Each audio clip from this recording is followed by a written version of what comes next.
La siguiente es una producción de 360podcast.sb. Diana Verónica y Tony, la entrevista, se sube todos los días a 360podcast.sb, el primer hub de podcast en El Salvador. O puedes volver a escucharla por Spotify, Google Podcast, Apple Podcast, Amazon Music o TuneIn. Dale clic a la campanita para que recibas la notificación. Este día, en el Corre de la Mañana, le damos la bienvenida a... Este señor, ¿cómo es el dicho? Fuma debajo de agua, patas arriba. Fuma debajo de agua, boca abajo y te hace el golpe. Y se mete al tumpo y lo domina, además. Bienvenido Julio Valdivieso, abogado de la República, amigo aquí de Diana Verónica y Tony. ¿Cuántos años? ¿Cuántos años? Y platicando siempre de temas de realidad nacional, vean, Julio. Sí, ya bastante, creo que ya rondamos los 30. Más de 30 años conversando sobre estos temas. Y siempre es un gusto y nos... no solamente es interesante, es divertido. Es divertido también, es divertido. Mira, y lo que pasa es que hace 2-3 meses hablamos con Julio, lo invitamos precisamente para que desde el punto de vista jurídico, él es abogado de la República, entendiéramos lo que estaba pasando en el país. Y hoy dijimos, bueno, han pasado muchas cosas inéditas, ¿verdad? Estamos viviendo una nueva situación política en el país y dijimos, invitemos a Julio para entender. Y para que nos explique jurídicamente hablando qué es lo que está sucediendo. La semana pasada la Asamblea Legislativa pues aprobó la solicitud del presidente de una licencia. Es primera vez que un presidente va busca nuevamente la presidencia de la República en un periodo consecutivo. No habían designados presidenciales. En el pasado ya había ocurrido de otra forma. Pero de otras formas, exacto. O sea, había sido, no es que habían ido a una elección, ¿verdad? Y además, pues, también estaba esta otra situación que no se tenían designados presidenciales. Y todo eso sucedió la semana anterior. Y hay una funcionaria de nombre Claudia Juana Rodríguez que está en el despacho ejerciendo, ¿verdad?, los últimos 6 meses de la presidencia. Como designada presidencial, ¿verdad? ¿Cómo entendemos todo esto, Julio? ¿Qué ha pasado jurídicamente? ¿Qué ha pasado? A ver, la Constitución establece quién sustituye al presidente por las causales que ella misma determina. Dice, si no está el presidente, lo sustituye el vicepresidente.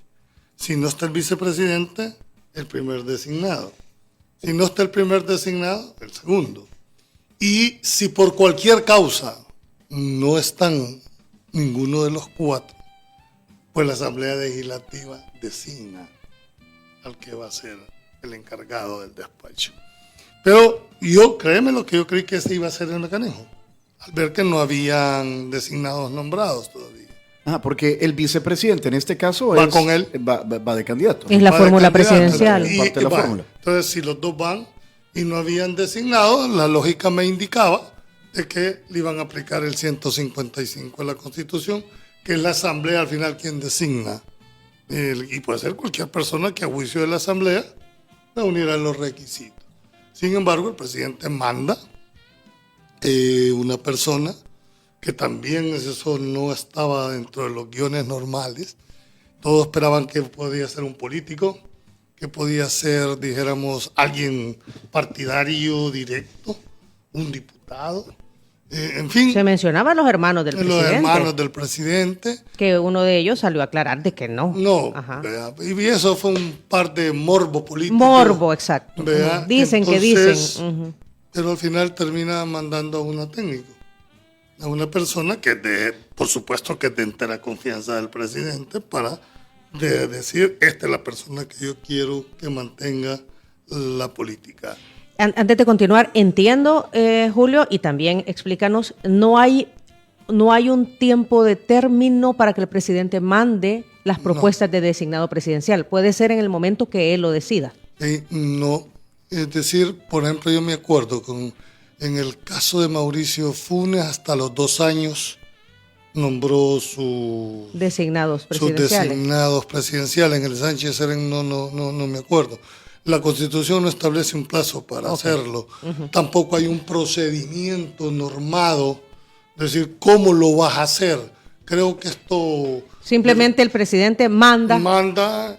Es decir, sí, la Constitución establece un parámetro, que la terna que manda el presidente, de esa hay que escoger. No se puede salir la Asamblea de ese nombre. Una vez el presidente ha mandado su propuesta. Su propuesta. No sé si tú tienes información, yo solo conozco esta propuesta de que ahora es la designada presidencial. No, ¿Hubo más personas? No. Solamente ella. Así fue, y muchos decían, bueno, pero es que la Constitución habla de eterna. De eterna. O sea, sí, pero tres. Pero al final creo que ocuparon, por eso es una interpretación. Esa respuesta le debería dar los diputados desde la Asamblea. Pero creo que la visión que han de haber tenido es la practicidad. Al final, si estás diciendo de que solo puedes escoger dentro de la nómina que yo mande. ¿Y en la nómina solo hay uno? Solo hay uno, pues ahí estaba. Ahora se discute mucho si debió haber mandado terna es 3. Pero formalmente está, dijéramos, cerrada el capítulo y hay una designada. Ok. Es la Asamblea quien acepta la solicitud del presidente. Es decir, es una mezcla entre el Ejecutivo y el Legislativo. ¿Verdad? El Ejecutivo manda la propuesta de quién debe sustituir en ese orden. Y es la Asamblea la que constitucionalmente, de la propuesta que tiene, decide qué va a ser el primero, segundo designado. Pero no se puede salir. Supongamos si se mandan 3 personas y dice la Asamblea, mira, de las 3 no me gusta ni una. Voy a nombrar otro, no puede. Porque estos son designados del presidente. O sea, el que va a sustituir y por supuesto tiene que haber un nivel de confianza, respetar la voluntad del presidente porque es su gobierno el que en ausencia de él ellos toman decisiones, al igual que un presidente. Y por lo tanto tienen que andar ideológica y políticamente en la misma sintonía. ¿Cómo funciona la figura de la licencia? Hay que distinguir entre licencia, renuncia y permiso, ¿verdad? La renuncia establece causales y inmediatamente que renuncia pierde todo. Porque la palabra renuncia en el gobierno la verdad es que no debería de ocuparse, pero para efectos prácticos se llama exoneración del cargo, porque son de elección popular, al igual que un magistrado, al igual que un diputado. Si alguien quiere dejar de funcionar, se exonera en el cargo, pierde todos los privilegios y las inmunidades. Aquí no fue ese el caso. Aquí lo que se basó fue la licencia que se le da al presidente, que nace de la resolución de la Corte Suprema de Justicia y separa 2 cosas: el cargo y el ejercicio del cargo. Mejor dicho, la palabra clave es el desempeño del cargo. Cuando hablas de la resolución es la que habilitó al presidente a una inscripción en el Tribunal Supremo Electoral. Ajá, okay. Ahí está lo de la figura de la licencia. Es correcto. Entonces, ¿qué pasa? Él continúa siendo presidente, mantiene todas las inmunidades y privilegios que el cargo le da. Fuero. Bueno, el fuero es precisamente al cargo y no a la persona. Por eso lo mantiene. ¿Qué es lo que tiene de acuerdo con la decisión judicial? El ejercicio de la presidencia, el desempeño de la presidencia. Es el que está, dijéramos, habilitado para que lo haga la designada. Ajá, ok, entonces esta figura de la licencia se crea a partir de la resolución de la Sala de lo Constitucional. Es que todo ese es el fundamento. Ajá. Yo sé que es difícil. A mí me habían enseñado que la resolución inmediata, ¿verdad? El periodo inmediato anterior era el actual. Así lo habíamos interpretado. Vino una resolución de Sala y dijo, no, fíjate que no solo es este, también 5 años más, o sea, 10 años, y esto iba, en mi criterio, con dedicatoria para prohibir en aquel momento, para que Mauricio Funes no pudiera correr tampoco. Entonces, hubieron 2 interpretaciones de ese numeral. Lo que había oído era algo dedicado a Tony Saca, no. Lo que pasa es que Tony Saca inicia, acuérdense, su carrera a la reelección, pero la Sala vuelve a interpretar y dice, no, miren, no solo es el periodo inmediato anterior, que era el actual en ese momento, sino que 5 años más todavía, o sea, eran 10. 10 años hacia atrás. Hacia atrás, Ajá. para bloquear cualquier intento de Mauricio Funes que quisiera hacer. Es más, en el caso... Pero ¿no decían que también para el expresidente Saca? Sí, pero en el caso... ¿O para ambos? No, en el caso del presidente Saca sucedió una cosa muy importante. Le impugnan la candidatura, le meten recursos, pero lo dejan correr. Y vienen a resolver hasta después Es de cierto. que había perdido la resolución. Lo que nosotros los abogados le llamamos una sentencia estimatoria. Ya no había razón de ser, porque el objetivo era Que no corriera. que no corriera. Lo dejan correr y después, cuando ya pasa el filtro de la ciudadanía, dice, sí, era inconstitucional la inscripción del presidente. Porque ahí establecen que son 10 años atrás. Yo me pregunto, ¿qué hubiese pasado si el presidente Saca hubiese ganado la elección? ¿Crees que lo hubieran declarado inconstitucional? Entre comillas. Entonces, creo que esa celeridad, esa falta de posición de la sala, es lo que nos ha venido metiendo en estos embrollos, al grado tal que ahora estamos precisamente en eso. Al final la resolución se cumplió, no hubo nadie que cuestionara, dijéramos. Bueno, algunos que sí teníamos el valor de decirlo en ese momento, que estaban abriendo puertas del tamaño de la de catedral, que después se iban a revertir en el momento que cambiara. ¿Qué es lo que sucedió? Entonces hoy nos encontramos que todo el fundamento para la inscripción del candidato está en la resolución judicial.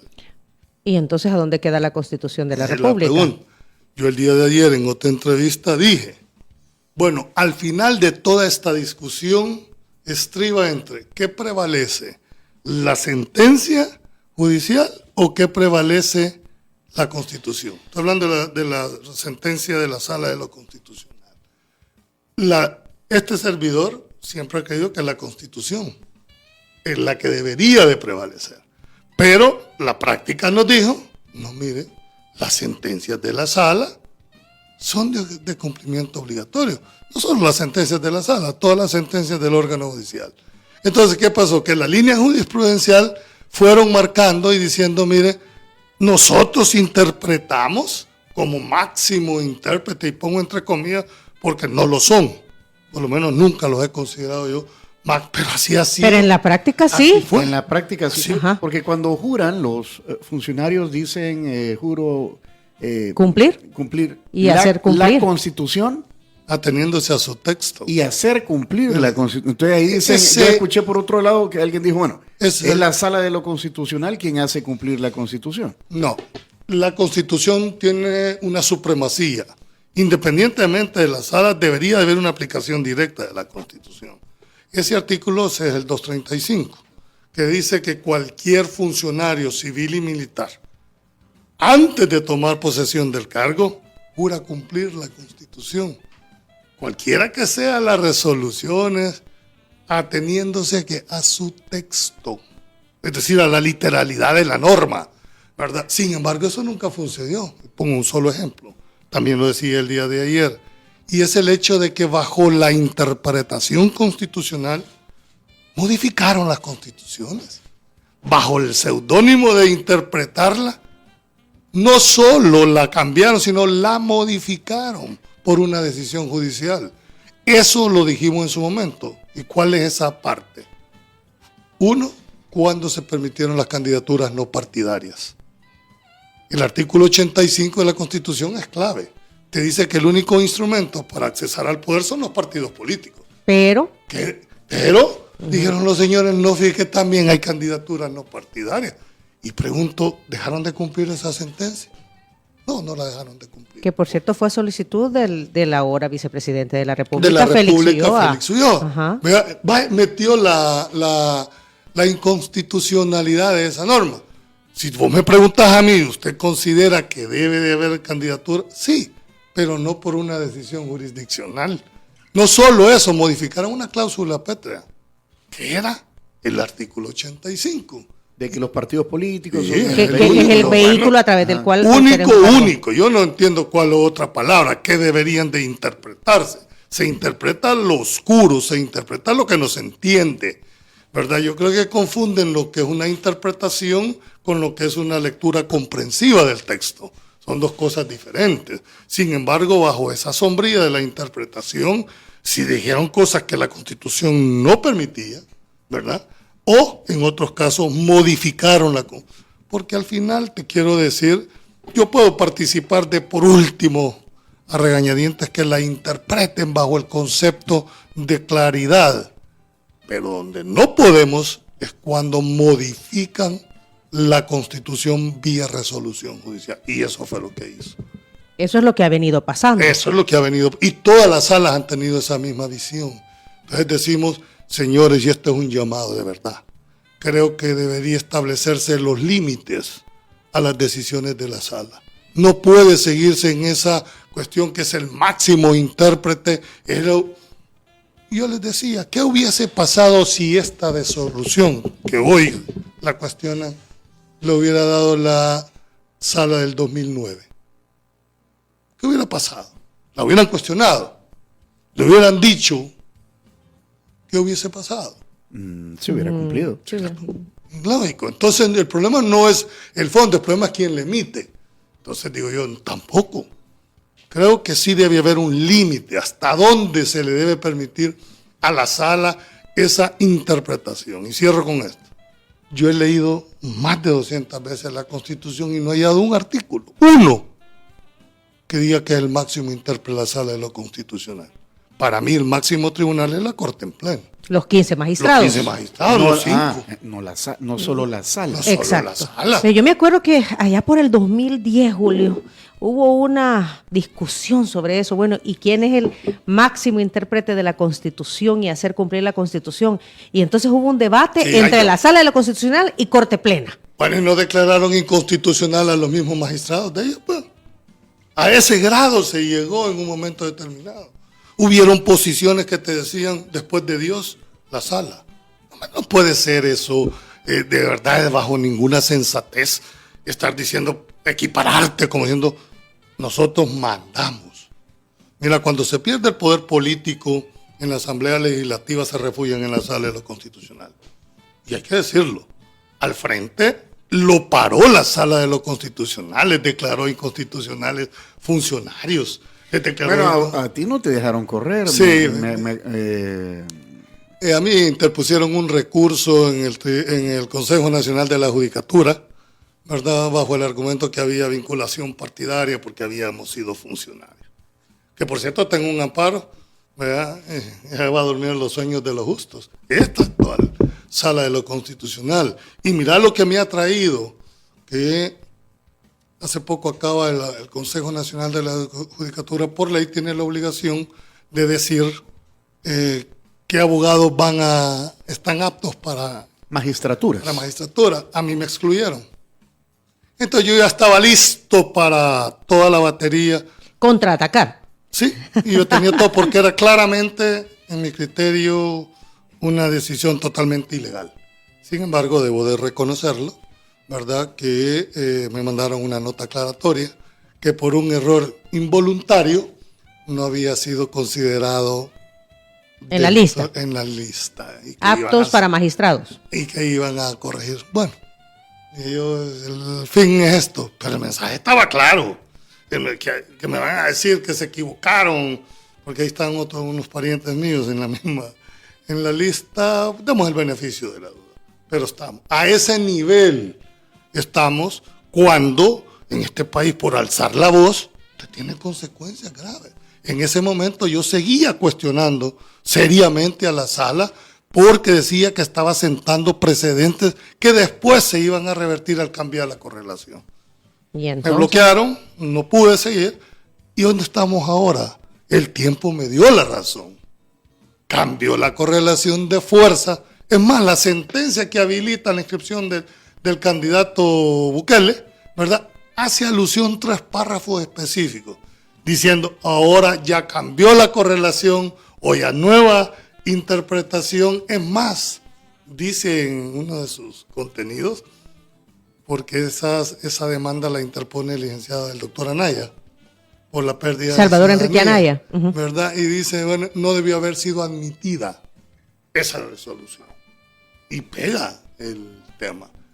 ¿Cuál es el problema al final de los que atacan, dijéramos, o que no comparten?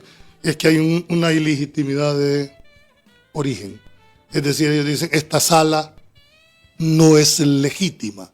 Esta sala no tiene, porque fueron destituidos los que anteriores, se fueron, sin haberle seguido un procedimiento para ello, y los otros, ¿verdad?, fueron nombrados sin haber sido propuestos por los abogados o por las famosas 2 listas. Las 2 listas. Entonces, yo les digo, bueno, hay que, para ser objetivos en el análisis, es un argumento fuerte, de peso, y aquí viene el otro argumento. Y dice, sí, pero la legitimidad de la sala la dio la Asamblea al actuar de manera directa en el proceso de nombrarlo.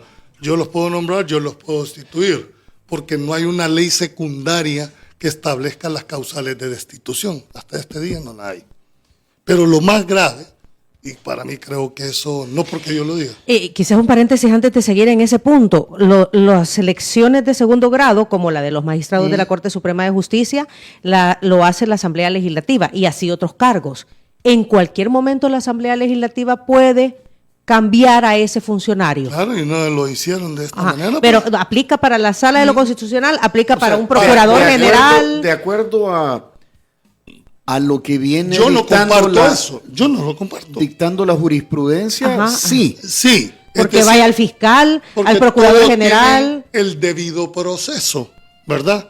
Pero aplicaron la Constitución de manera directa en el caso específico de los magistrados.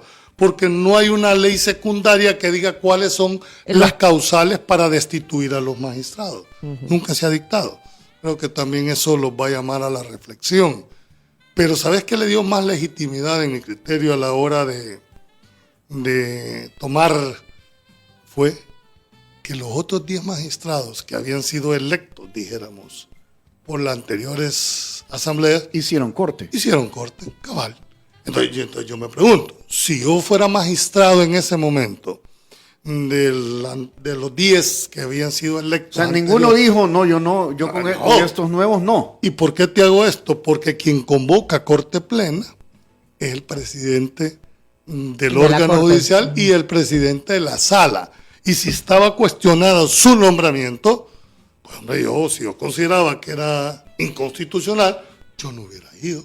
Gritaran. Aún así, yo sé que es difícil, que hay temor, que hay miedo, pero quiero decirte muy claro, para ser magistrados se necesita tener talante, se necesita tener, esos atributos fuertes que no se pueden decir. Defender tu posición. Defender tu posición. Bueno, no es tu posición, es la posición de la Constitución de la República. Entonces, es decir, ustedes magistrados juraron cumplir la Constitución, ateniéndose a su texto. Y si ustedes dijeron, vamos a hacer corte plena con estos otros 5, pues me guste a mí o no me gusta. ¿Qué dice la protesta constitucional, lo que acabas de mencionar? Dice que todo funcionario civil o militar, antes de tomar posesión del cargo, jura cumplir la Constitución, ateniéndose a su texto, cualquiera que fueran las resoluciones que la contraríen. Muchos establecen que esto es el deber de no aplicación, ¿verdad? Yo puedo negarme a cumplir una resolución siempre y cuando esté fundamentada en que esa resolución contraría la Constitución. Es el deber de no aplicación. En el caso de los jueces no, porque tienen el control difuso. Ellos lo pueden hacer. Pero volviendo al mismo tema, creo que esa legitimidad va a pasar mucho tiempo en la discusión. Pero al final la cereza del pastel es que mientras no se declare inconstitucional esta sala, por más que sigamos que tiene una posición, un argumento, es la sala de lo constitucional. Entonces yo no puedo enjuiciar más de lo que se tiene en este momento. Si el día de mañana le revocan, lo declaran inconstitucional, y vas a decir, bueno, pero el recurso lo vamos a poner ante ellos mismos. También así sucedió en las salas anteriores. fueron conocidas los recursos por ellos mismos, se volvieron juez y parte. Entonces, Mira, creo que no hay solvencia. Ya vino el desayuno de San Martín, rápido pasa el tiempo, son las 8:33 de la mañana. En este tipo de discusiones te voy a dejar planteada una pregunta. Dígame. ¿Qué debería ocurrir entonces en el futuro para que todo quede claro? No me respondas ahorita, sino que para que todo quede claro. Y eso nos lleva Y eso, sí, a otras cosas. a otros puntos. Antes ya lo decíamos, aquí está San Martín. Lléguese a compartir en esta época navideña a San Martín desde las 6:30 de la mañana con deliciosos desayunos como las nuevas tostadas a la francesa con pan de muerto o un desayuno American Trio que incluye pancakes mezclados con tocino, huevos revueltos y cóctel de fruta. Disponibles en todas las tiendas San Martín a partir de las 6:30 de la mañana. Ese desayuno es para campeones nada más, compañero. Correcto. El American Trio. Bueno, ahí lo puede disfrutar en San Martín. O si no, haga como nosotros. Utilice servicio a domicilio con las amigas de Línea Rosa. Servicio de transporte conducido por mujeres que le brinda confianza, tranquilidad, seguridad. 6200-4491 o a través de Línea Rosa App. Hoy estamos conversando con Julio Valdivieso, que hay comentarios también de la audiencia, los vamos a tomar en cuenta luego de la breve pausa y seguimos conversando sobre todo la situación que está viviendo nuestro país políticamente hablando. 8:35.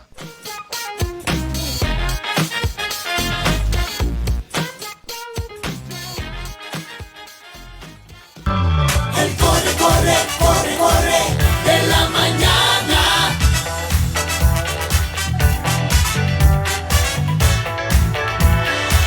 Diana, Verónica y Tony.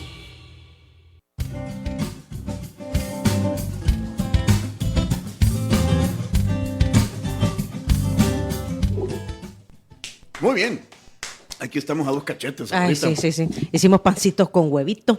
Gracias ¿Tú a San te comiste Martín. unas tostadas con Prosciutto, huevo, tomate cherry. Todo de dieta. Y Y mira, ¿tú sigues cultivando Sí. café, Julio? Bueno, de hecho, la última vez que había muy buen café, de verdad. el Cherito Café. Es este es el Cherito Café. Ahora viene este que es de café en grano, tueste medio de tierra bendita. Cherito Café para ti, para que sigas disfrutando el cherito en tu casa, ¿verdad? En tu oficina. el Cherito Café es el café que se degusta aquí en Diana Verónica y Tony. Tueste medio. O sea, que Usted que sabe de café, entiende el tema. Y usted también, amigo Radio Escucha, puede disfrutar de Cherito Café. Contáctelos en las redes sociales, en Instagram y en Twitter, como @cheritocafé.sb. Habías dejado planteada una inquietud, Tony. Dejé planteada la pregunta, bueno, si ahorita todo está ocurriendo como producto de resoluciones de la Sala de lo Constitucional, y así ha venido antes incluso de la actual sala, ¿verdad? Y así se viene obrando legalmente, si es que me consientes el término. ¿Qué debería ocurrir en el futuro para que se reordene todo y que no haya, digamos, estas discusiones interpretativas de la Constitución? Yo creo que hay un proceso de reforma constitucional que ustedes deben de ponerle mucho coco, ¿verdad? Viene ya ese proceso de Y liderada por el vicepresidente de la República, ¿a eso te refieres? Es correcto, Ajá. es decir, trabajó por más de año y medio en ese tema, ya está, se las entregó al presidente, me hace presumir que las van a presentar. El gran problema es antes o después de las elecciones, porque tiene que ser en esta legislatura y poderse ratificar en la siguiente. Entonces, ahí creo yo que llegó el momento de evaluar un Tribunal Supremo Constitucional separado, aunque al final son las personas las que hacen la diferencia. Yo siempre he creído que el problema del país no es un problema de ley, sino de aplicación. Entonces creo que el perfil de la gente que llegue allí debe en realidad ser un perfil de magistrado. Pues, o sea, Ahora, Julio, pero con ese tema muchos también juristas y analistas dicen es que miren, el país ha cambiado y la Constitución debe de adaptarse a las nuevas situaciones que se vive en el mundo y que vive el país. yo ahí difiero en el sentido que es cierto, las condiciones sociales, económicas y políticas del 83, que es esta Constitución, pero entonces cambiala.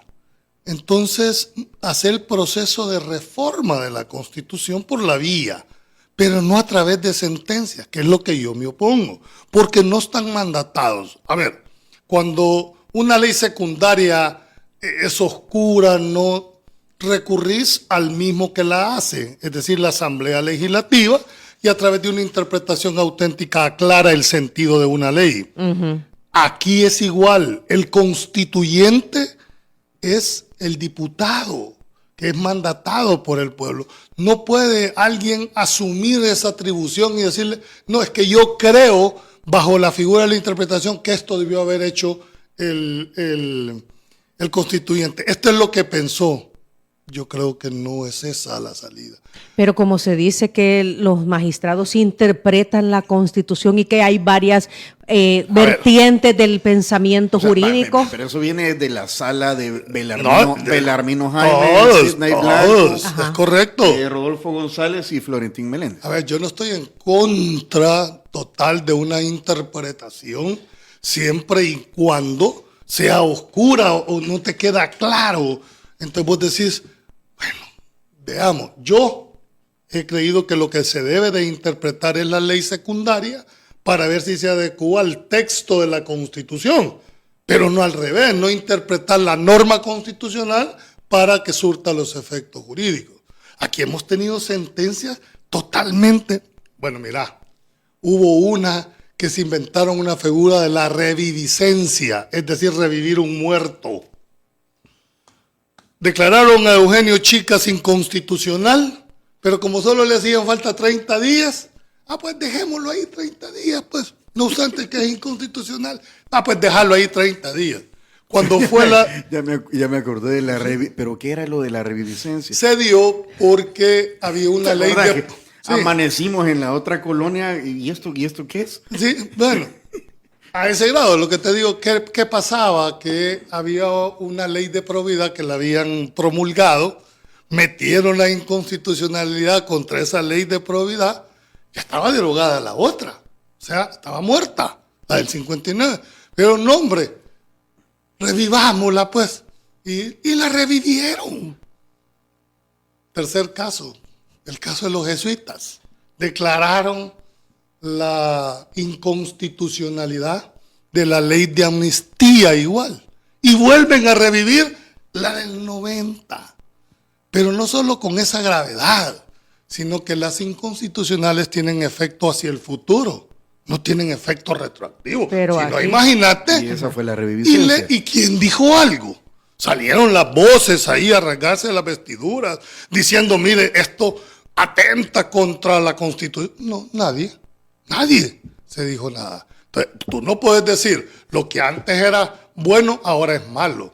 O sea, no hay solvencia moral para hacer eso, a menos que hayas sido consecuente en las posiciones. Este servidor, durante 13 años, ha venido sosteniendo que debe haber límites para la sala, porque no puede dejarse esta puerta. Ahora, ayúdanos a recordar, Julio, la propuesta de Félix Ulloa plantea un tribunal o un tribunal de constitucionalidad separado de la Corte. Separado de la Corte, incluso de aspectos administrativos. Sí, solo para ver la constitucionalidad de la Y en cuanto al tema de reelección continua, inmediata, ¿de qué habla? Habla de un ¿O mecanismo, habla de una reelección indefinida? Habla de un mecanismo de plebiscito y habla de un mecanismo de referéndum como contraposición a una democracia representativa que es la que tenemos ahorita.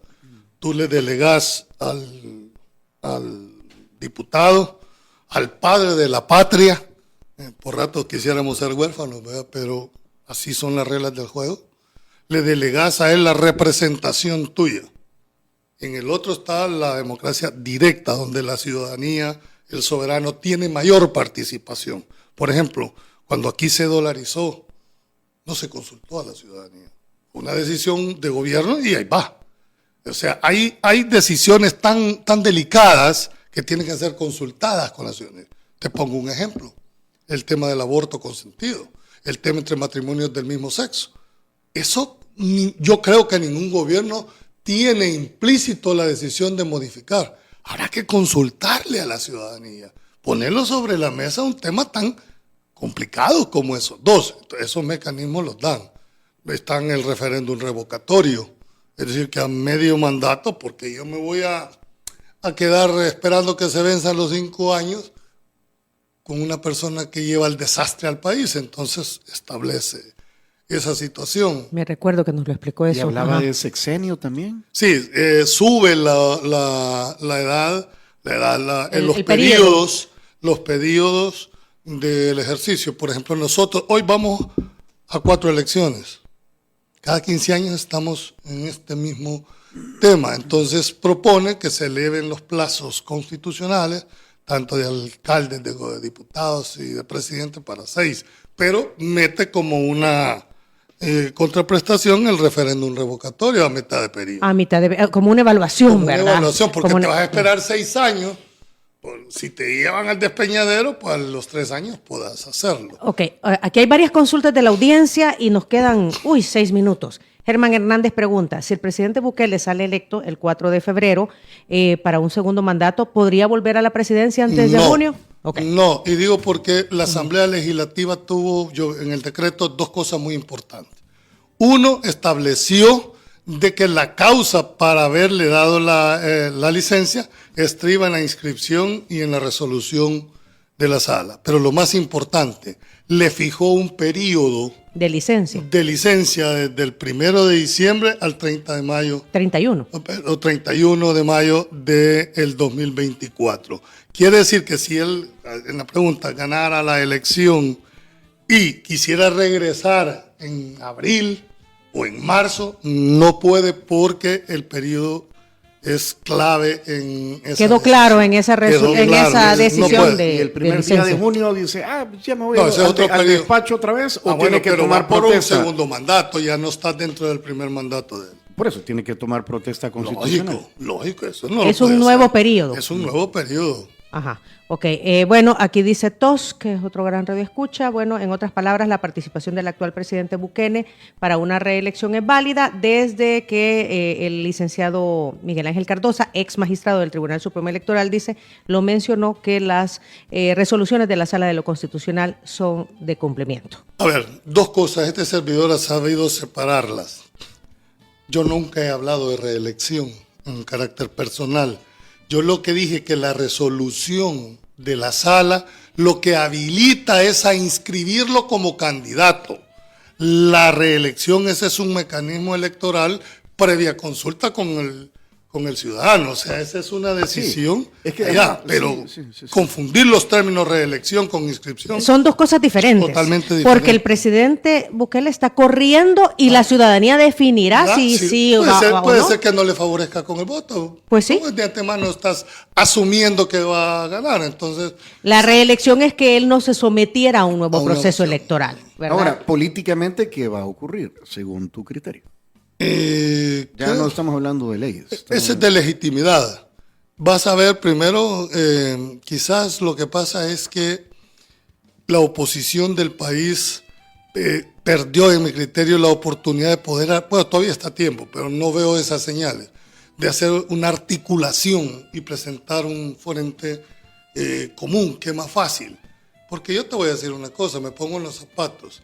Con esas encuestas, con esa cantidad de, dijéramos, de superación de porcentaje, decirte, yo puedo superar como candidato 5 o 10 puntos, 12, 15 si querés, y me puedo tirar al agua y decir, bueno, si logro hacer un planteamiento, me muevo, pero superar 50, 60 puntos veo complicado para la oposición. Y la otra era no competir, porque cuestionas el hecho de que no estás en las mismas condiciones, que el árbitro está parcializado, pero no obstante voy a competir. En mi criterio, si compite, legitima. Mañana no puedes decir, bueno, miren, es que estábamos... Ayer le preguntamos eso al doctor Picardo, que nos estaba comentando estas encuestas de... bueno, que Picardo viene con ustedes, conmigo no. De sentimientos electorales que están haciendo cada semana. Y le decíamos, bueno, yo creo que... ¿Y cómo se llama el señor de Arena Sánchez? Joel Sánchez. Joel Sánchez Luis Parada, Manuel Flores, los que van de candidatos a la presidencia de los otros partidos políticos, no creo que no sepan la realidad o que no sepan leerla. Entonces, y sin embargo siguen adelante, siguen participando. ¿Por qué crees que lo hacen?